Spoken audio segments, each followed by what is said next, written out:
mugahura ukamubaza ati mwaramutse akabwira ati ivyo birakuraba ukamubaza ati bishasha vyawe agashobora kwishura ati wambaza bishasha vya kera vyo vyurabizi agukankamira ukavuga ati uwo muntu hariho ibintu byinshi byamuhindutseko.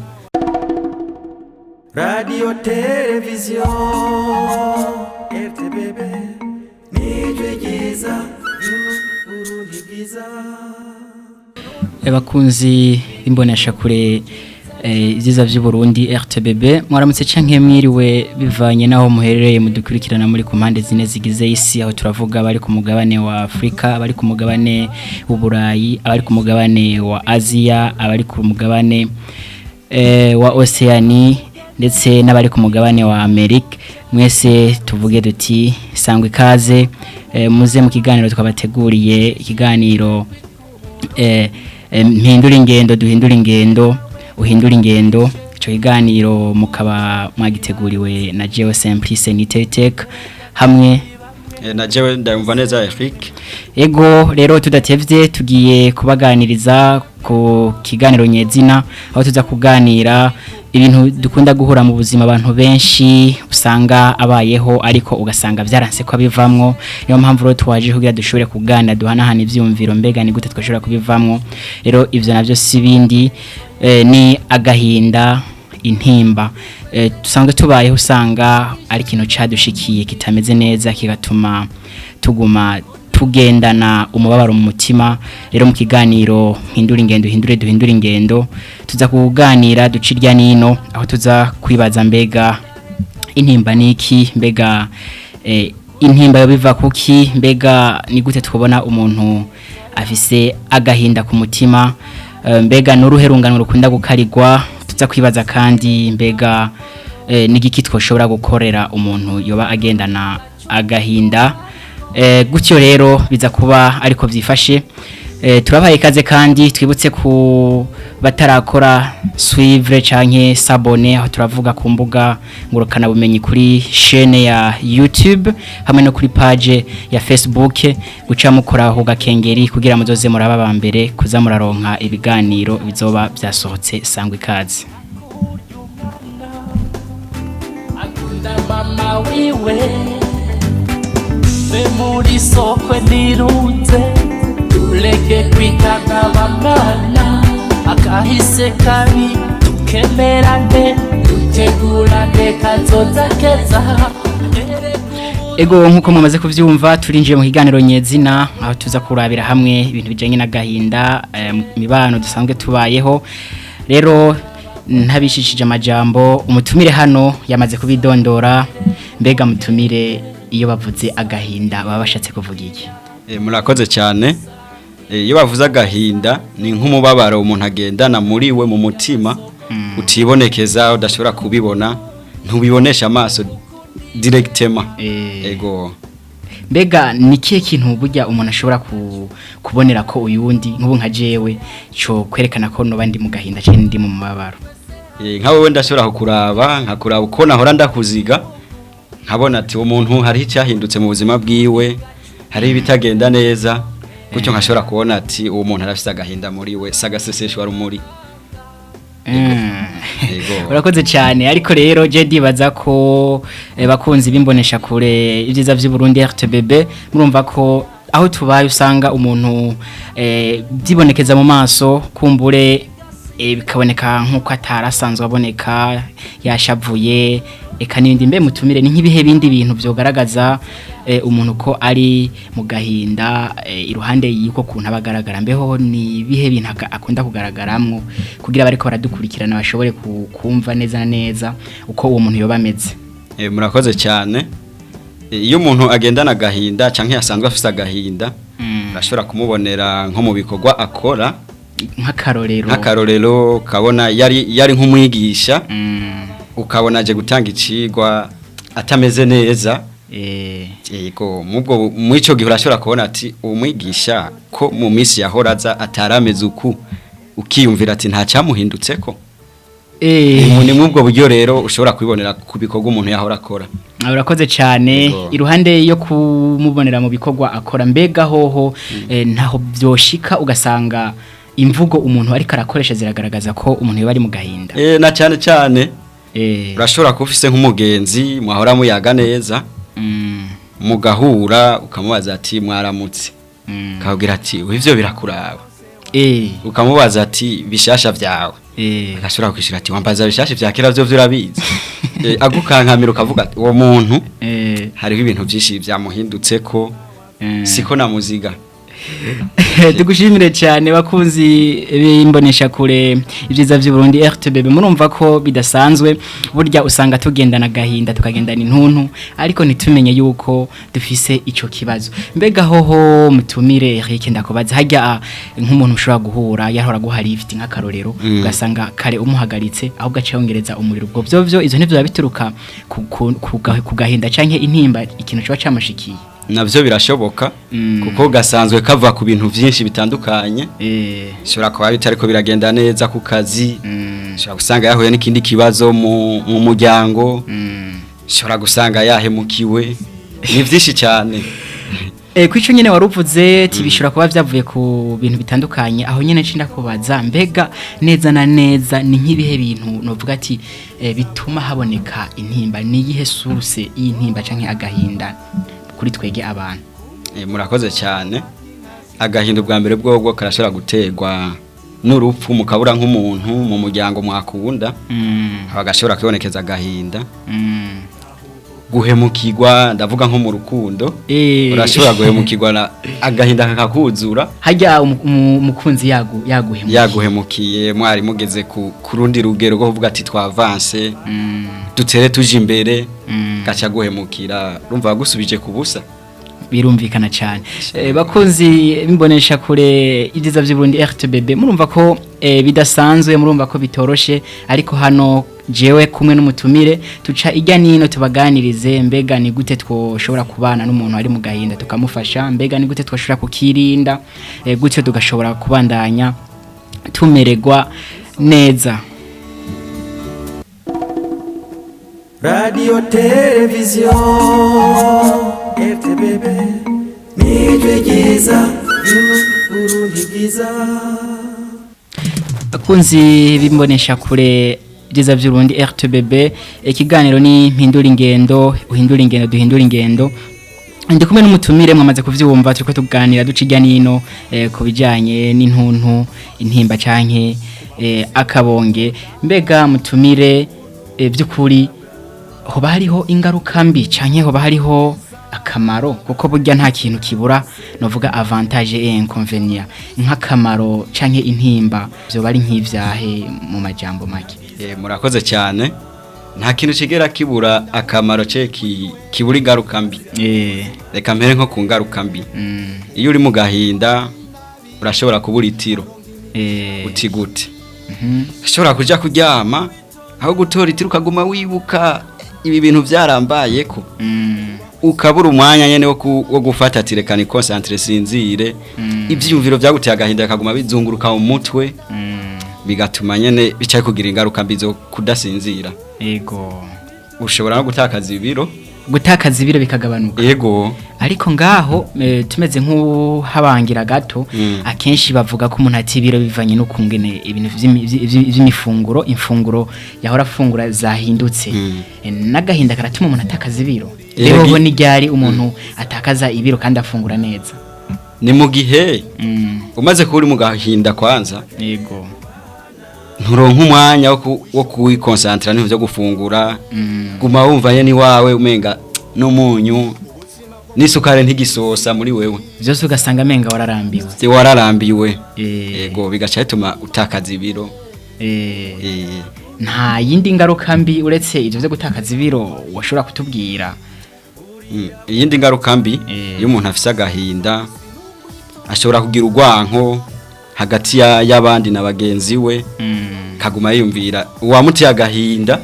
gatuma guma mwumvira ko cyane akumva guma bimubabaza muri ico gihe hagaca haboneka urwanko hagati yawe no wakamuteye bahora bakorana ibikorwa ibinabiriya byahagaze nizo n'ingaruka mbi kuko harahusanga bo bandanije bari aho relation bo kwiteje imbere Okay, birumvikana cyane nanje meze nk'ukuhira biragaragara neza ko iyo uri mu gahinda ufise intimba ingaruka mbi ntizibura zamari nyinshi nk'akarorero novuga urashobora kwaduka hakaduka ingwara zikagufata cyane cyane ijya ngwara usanga umuntu yavuga hypertension niko bakunda kubivuga ugasanga nyene kubera ibihe urimo bitumye ufita ingwara zo mu mutima ugafita ingwara z'ama stress ugasanga nyene uri umuntu ubuzima bw'iwawe butifashe neza ariko no ku rundi ruhande je nkora ndaba nk'akarorero iyo wakoze nk'ikibazo canke ikintu wakoze kigahomba burya hari inyigisho bigusigira mbe ivyo byo ntitwabiharura muri avantage ko beshi bavuga na cyane abarundi barayamaze ngo witangije ngo isimba hanini mbega uko kuntu baba babanje kugira shite ugahomba bigaca bituma no kuvuga uza bushasha uzana izindi nguvu ubwo yo nitwavuga ko ari avantage iyo ni avantage cyo tuma natangwe mvuga nti ikintu cyose bagifite avantage gafite na inconvenience urumva rero mu ico gihe ni yari karagerageza kugwanya ya ntimba igira ikimwigishije ashobore kwa avansa agwanye n'ivyo bituma asubira kugira intimba kandi urumva rero ku ruhande rumwe harabaho novuga ati avantage ntonya mugabo idakunda kuboneka hama gace haboneka n'ingaruka mbi nyinshi ingaruka nizo nyinshi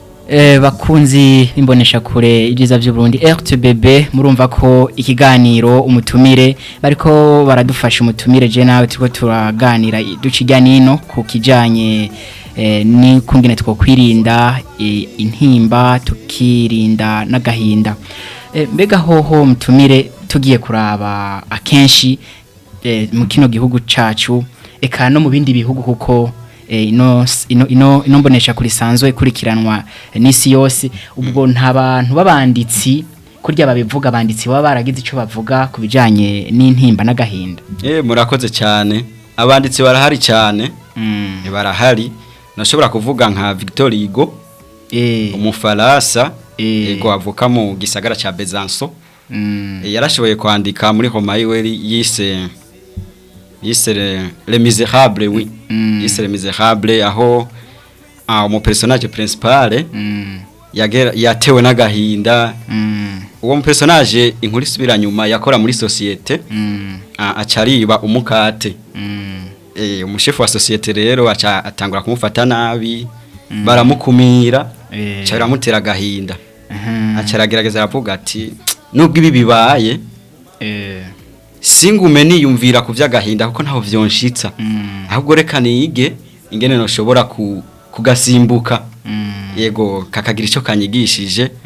kumbure kwiba nibibi vyaramusigiye icigwa hari n'undi yitwa Albert Camus umunyana Algeria nawe nyene muri homa yiwe yise La Peste nawe yaragerageje kuvuga aba personage babugwa muri iyo homa barababajwe n'abantu bagiye barapfa n'ingwara zibonekeje mukiza kubera iyo La Peste yari ifise ijambo nyamukuru l'épidémie de peste nikiza cikigoyi nabo nyene bahejeje bavuga baduha icigwa yuko mu gihe habaye agahinda mu gihe haje ikintu mu buzima gutera agahinda gerageza ingene uraba ingene wokavamo gutyo ntibize byongere bigaruke tugerageze kuza turigishwa n'ibihe bibi bidushikira okay urakoze cyane nunganiye umutumire abanditsi bandi ahana jeno vuga uwo bita William Shakespeare nawe yari umunyatugenegene akaba ari n'umwongereza rero nawe ntiyagiye kure gose yaravuze ku bintu bijanye n'intuntu n'agahinda aho ubwiwe yavuga ko iyo bishitse ukaba uri mu gahinda canke mu ntuntu kurira gose mu gihe wababaye ukarira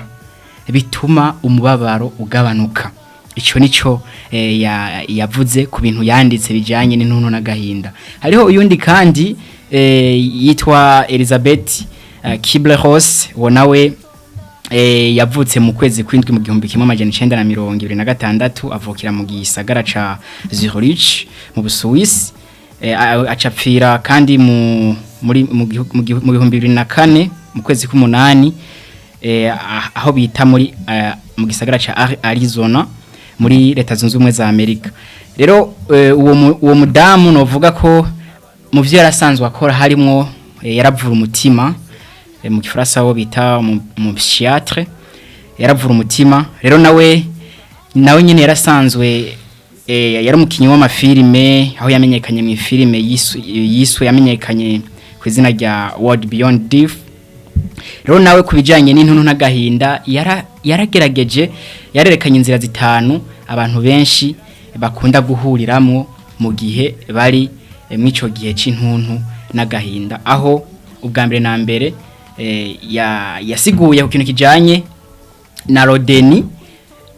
hamica kabiri avuga la colère hamica gatatu le marchandage ca kane la dépression hamica gatanu acceptation rero meze nk'uvuga amajambo avunaguye ukungene uwo Elizabeth yabivuga rodeni ni kujya kuntu nk'ubu baguhaye amakuru ngo burya ngo wewe ngo nanaka vyaheze canke ngo je nawe wewe birarangiye kujya wabivuze mutumire ati beshi barahemukirwa mu rukundo bigatuma baja mu kabonge mu ntimba rero kujya kuntu babikubwira ugaca wewe ufita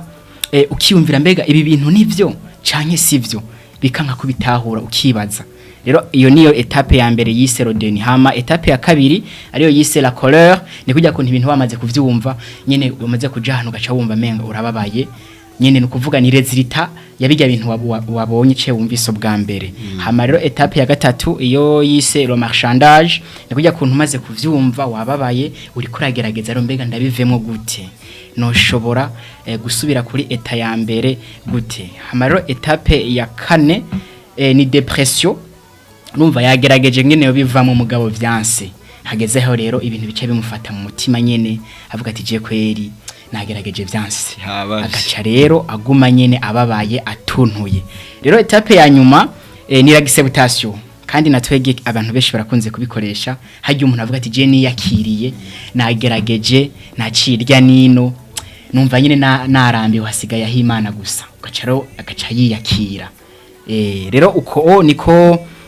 Elizabeth Kubler-Ross umwongereza akaba yarasanzwe yari mu bavura imitima niko yabivuze nivyo yashatse kwerekana ko abantu benshi izo ntambwe zitanu tuzihurirako tari kushobora kutazicako zose ugacako nko kuri zitatu mugabo byose ugasanga ni muri za ntambwe zitanu bakunzi bimbonesha kure ibyiza by'Uburundi RTBB tumere nk'abayegereza ku musozo w'ikiganiro mbega mutumire ni gute wamaze kumenya ko umuntu afise agahinda ni gute wamaze kubona ibimenyetso kuri mugenzi wawe ko afise intimba canke agahinda wo muhanura gute ni bihe bintu wo mubwira byoshobora kumutuma ava munovuga muri yo etarimo kugira ashobore kwiyumva neza ni nk'ibihe bintu woshobora kumutekerera nk'impanuro murakoze cyane nk'impanuro noha nk'umuntu asanzwe agendana agahinda kugira ashobore kukavamwo bwa mbere na mbere bwo yosenga Imana gusenga cyane ico ni cyambere yego ubwa kabiri yego gukora imyimenyerezo nonora mitsi imyimenyerezo ngorora mubiri ikarashisha yego akagerageza biragabanya stress yego icya gatatu novuga kutikumira ushatse kuvuga gute kutikumira nko kwegera abandi mu kiyago niho hantu uzosanga umuntu muri ko murayaga ahubwo akurusha n'ingorane ivyo rero gaca bituma wumva ati naje vyanshikiye birasanzwe ndi mu bandi tikumbe vyanshikiye birashikira n'abandi kutikumira rero biratuma agahinda kawe ushobora kutagaha agaciro yego ndakuhiririye mutumire wacu nanje novuga ko nk'ica kane kiza ciyongera kuri bitatu wavuze umuntu ari mu gahinda canke afise intimba umuntu yo muhanura yuko yofungura agafungura ibikwiye akongera akihereza ibinyobwa ubwo bitamugirira nabi nyene agafungura umubiri ukagira ukaronka ingaburo ico naco nyene kiratuma umuntu haba kugabanuka kwa stress canke kwa gahinda hama ikindi naco nohereza ko canyuma nubwo biba tabizi yogerageza kiga kuririmba burya novuga ko kuririmba ni kimwe novuga mu bituma umuntu aruhuka mu mutwe mu mutima akumva ko ariko ariyumva neza ariko sinzi ko rakandi kanyuma wo kongera ko hama duce tusozera ikiganiro bo vyinshi twabivuze impanuro twotanga ni nkizo nyene kuko byagiye bigaruka no mu nkwirikizi mbi yego ivyo rero ni nkawo muti wo kugwanya agahinda yego nta vyinshi umuntu yokongera ko ivyo biramaze umaze kubikurikiza urasubira areta normale ibintu bigasubira kugenda neza yego ndagushimire cyane mutumire nizire ko no hanyuma nitwa bakenera muzo kwitaba kama murakoze cyane naye ndabashimire no hanyuma munkeneye ndahari no kuri ndabashimiye cyane nanje bakunzi bimbonesha kure vyiza by'u Burundi RTBB aha niho ikiganiro twe twabateguriye kigarukiye ico kiganiro akaba ari duhindure ingendo aho twarabiye hamwe mbega mu kibano ko usanga abantu benshi babayeho mu gahinda bafise intimba ni gute twomenya abantu be nabo ni gute twoshobora kubiyegereza kugira tubaganirize ni gute nizihe mpano twoshobora kubatekerera kugira bashobore kuva novuga muri iyo situation iba itoroshe rero mwagiye muravyumva kumwe n'umutumire twaciga nino turatanga impanuro eka mbere nibaze ko abatari bake bahigiye rero jewe kuri micro ya mbere nkakaba ari jina nabateguriye ikiganiro ni Simplice Niteriteka umutumire nawe akaba yitwa Eric ndayumva neza mwese turabasezeye tubipfuriza kubandanya mururanirwa mu byanyu no mu banyu naho butaha kuba kwisi kuba abandi kuba kwisi nukwitonda iradiyo televiziyo RTBB ni byiza by'Uburundi bwiza